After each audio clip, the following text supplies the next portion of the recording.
રાજ્યમાં વધુ એક આંતરરાષ્ટ્રીય કોલ સેન્ટર ઝડપી પાડવામાં આવ્યું છે। ગાંધીનગર એલસીબીને વધુ એક વખત મોટી સફળતા મળી છે। ગાંધીનગર એલસીબીની ટીમે આંતરરાષ્ટ્રીય કોલ સેન્ટર પર રેડ પાડી છે।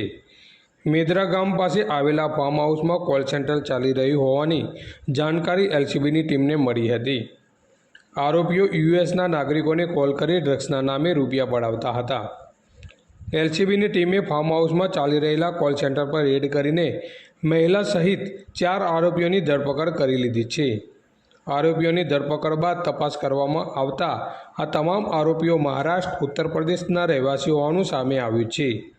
આ ટોળકી એમેઝોન પરથી ખરીદી કરનાર અમેરિકન નાગરિકોના ડેટા મેળવી તેમના પર કોલ કરી ડ્રગ્સના નામે રૂપિયા પડાવતા હતા।